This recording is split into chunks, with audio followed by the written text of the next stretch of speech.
Everybody, welcome to another single roundup. This is episode 7 of this series. Hopefully I can keep doing this because I don't know how often I'll be doing it, but it will be a series that I'll be trying to do as much as possible. There hasn't really been many major albums I wanted to do a separate review on, so I think it might be a kind of either I'll do a catch-up video talking about albums I haven't been able to talk about and how to get out of the way to make room for the other albums I need to talk at the end of the month.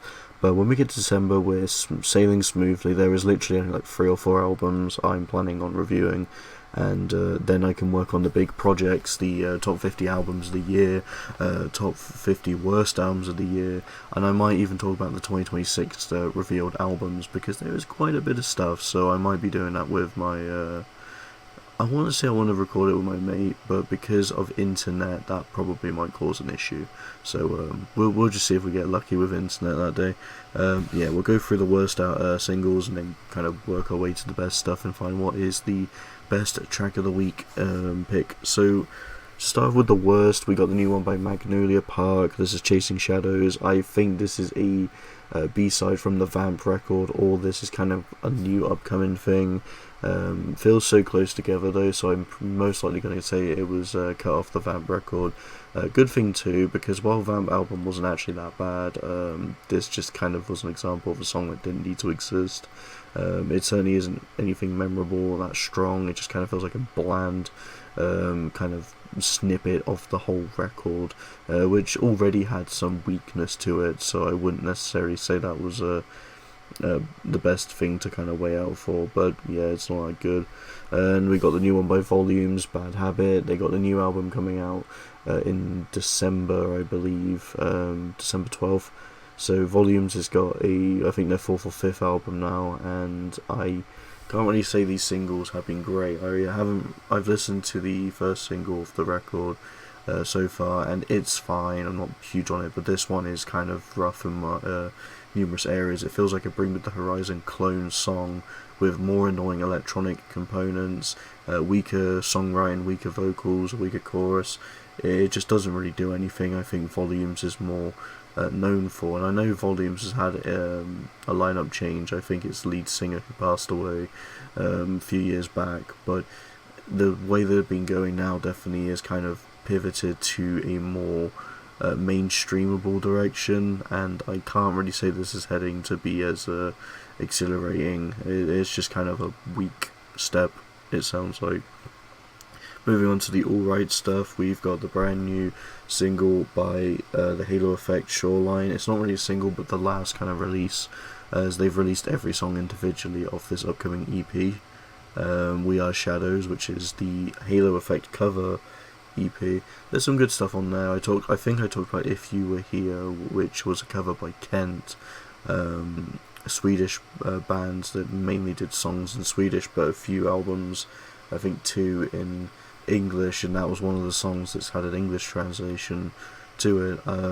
Yeah, well, I enjoyed that, and I enjoyed some of the other covers.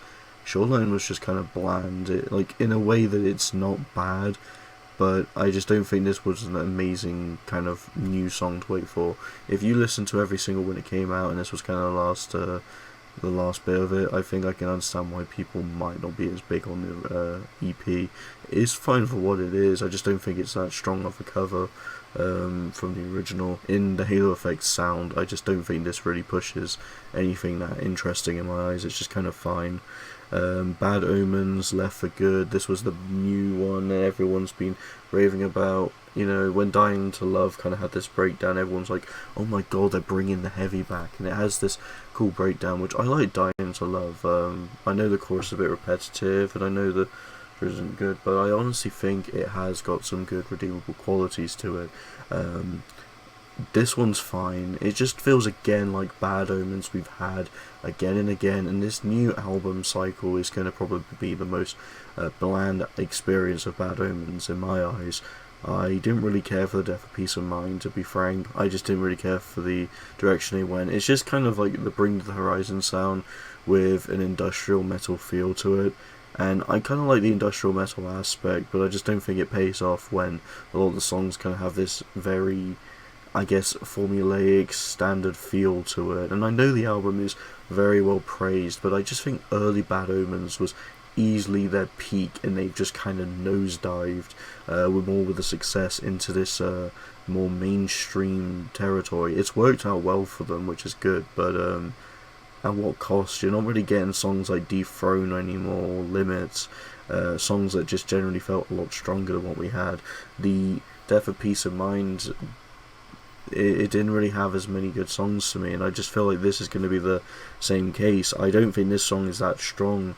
I know it has the heaviest breakdown off this upcoming album, but it just literally pales in comparison to like Artificial Suicide, one of the best songs off of the Death of Peace of Mind, and even Concrete Jungle has a more interesting breakdown. I just think the way that they've done it onto this, it just kind of feels so forced, and the industrial feel, that everything from the drumming to the guitars, it just feels like it's just doing the same thing again and again, not utilising the talent of all the musicians in the band. So I just think Bad Omens is probably the best band to say is a waste of potential, because they could do so much more, but they're just doing the same thing, and I just can't really get into it. I just don't really feel it. I don't think having a heavy breakdown constitutes for the rest of the song just kind of being what we've had again and again. Yeah, that was quite a bit of a mouthful for that one, but let's move on to the next one. We got Highly Suspect, Guess What? This is the second song that hasn't actually had a proper release on from the I forgot the album name, Mr. Asylum record. Easily my favourite release of Highly Suspect. Mr. Asylum and The Boy You Died Wolf are like the two best records they've done, but Mr. Asylum is clearly the best one in my eyes, and I think having songs from that period as B-sides would definitely get me interested more than kind of anything afterwards, but it's fine. I think it's kind of a nice short song for what it is, nothing crazy, it just kind of is a good listen, and that's it. There isn't really much to it other than just kind of like a simple song, just silly and fun for like 2 minutes, but it definitely hasn't got any, it definitely makes sense why it's not on the album. It kind of lacks the kind of main punch that has, so yeah, it's not too bad. The one by Shinedown, Searchlight. I'm not a fan of Shinedown's acoustic ballady tracks, but yeah, this is definitely better than Symptoms of Being Human. I prefer Searchlight, to be honest. I'm honestly going to say I think these singles have been stronger than the almost entirety of Planet Zero, but Shinedown's one of those bands where their best stuff is behind them, and they just kind of continuing their legacy going forward. Some of the singles have been fine, for sure, but I'm not going to write home about how they are like some of the best, like, was it New Coming of Shinedown's best material? It's not, and that's a lie. But Searchlight's not bad. I mean, I personally think that's kind of the general consensus for a lot of this newer stuff. It's not bad, it just isn't anything great, but at least it's better than Planet Zero. Then we got the new one by Korn, which isn't new, it came out 2005. This is to mark the 20th anniversary of See on the Other Side. The band has dropped a pretty much not a properly released single, Last Legal Drug. And yeah, this one's actually quite enjoyable enough for what it is. I don't think this album's that great, so the sound of this track is no different than kind of the issues I have with it. It just kind of lacks the, I guess, the mysterious, dark, Korn, heavy edge sword that I quite like with the first 6 records. And this was kind of the falling off point for Korn for me, even if they still had some good stuff, and I can call this album good enough, but yeah, I'm just not really feeling it. I don't think this song's bad, it's just, it definitely is a bit weaker than most of the records, that's why it didn't make the cut.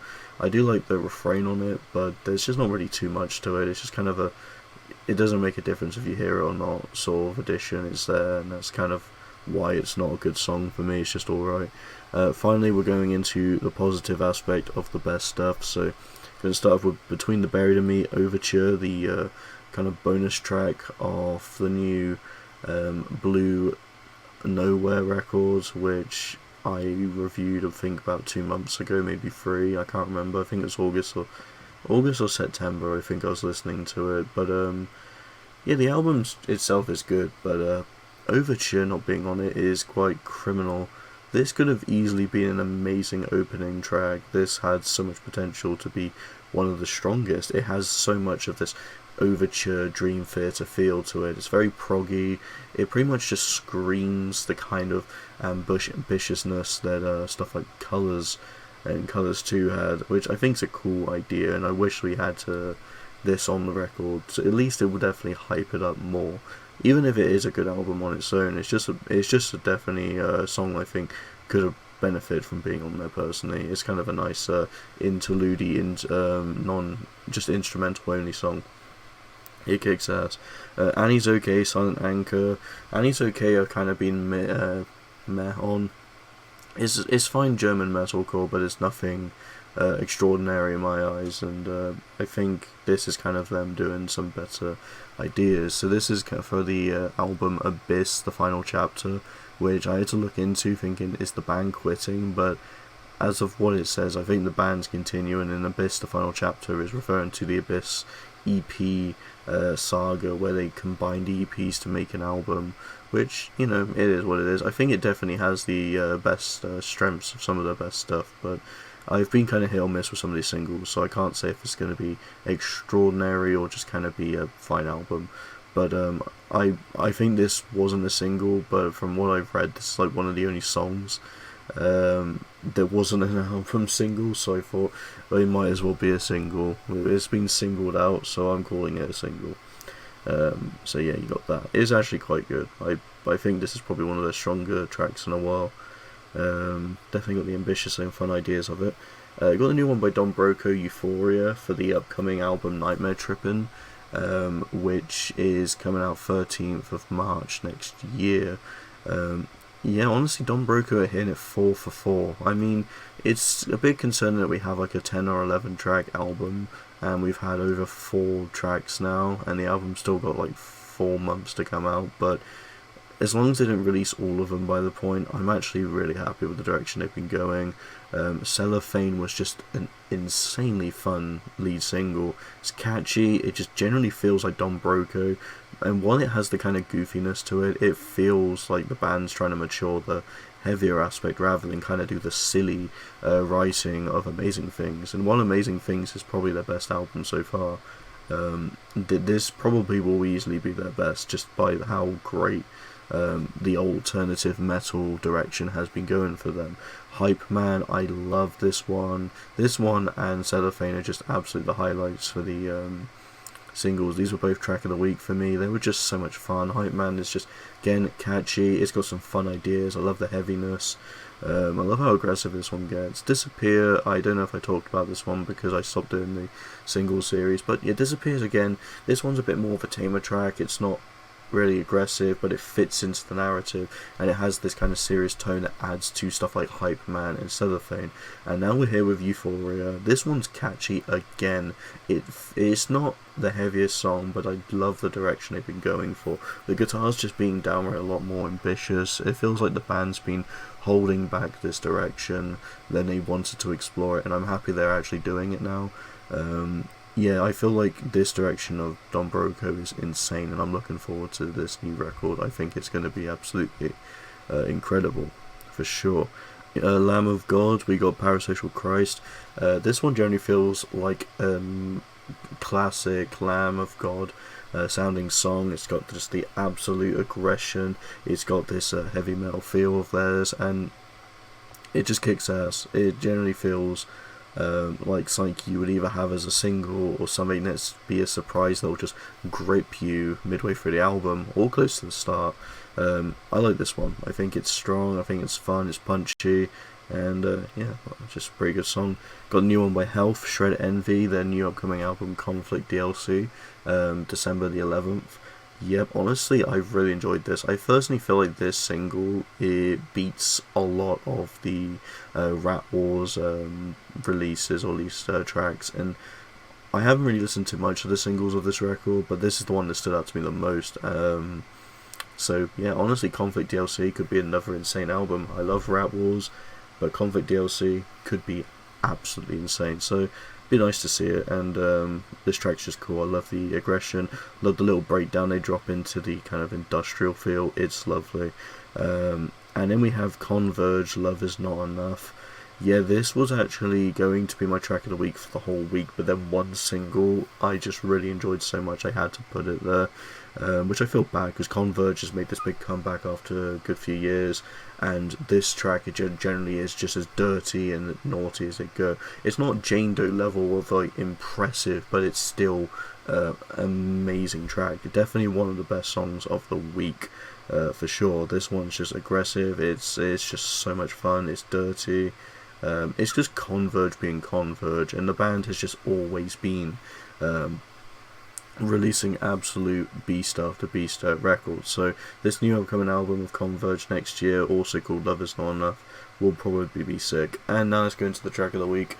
I had to give it to this one. This was a last minute decision, and I couldn't even pick. Personally, I actually had to do a wheel spin, and I did best 2 out of 3. And the winner was the new single by Valiant Hearts, Nausicaä, from the upcoming album Hidden Realms, which comes out the 28th of November. Oh my god, Valiant Hearts' new direction is insane. This is a post-hardcore band that has so much potential and just absolutely turns their sound around entirely. I like the collection of some of the releases. I liked the Odyssey release. I liked Yonder. They had some really good material, and I personally think while Yonder might have been one of the weaker releases, I still enjoyed it. But this new direction is so distinctive. They started off with a symphonic post-hardcore sound for the first track. I haven't really listened to the other 2 singles, but going back into this I was surprised with how sick this was. This is probably my favourite, one of my favourite songs from Valiant Hearts of all time. It's just so well done, it's so catchy. It doesn't need the aggression, but the guitars have this such different feel that instrumentally it's like a whole new band, and if anything it's more original to the post-hardcore feel to it. I love this, and yeah, this and Converge were fighting for the track of the week, and after doing a wheel spin to decide the winner, it ended up being Valiant Hearts. So, you know, in another world it could have been Converge, so you have it there. Honestly, there's been a lot of good singles, hardly any weak ones, a few middle the range ones, but I'd rather take mid and good stuff over bad singles any day. So there you have it. I hope you enjoy. Thanks so much for watching, and see you in the next video.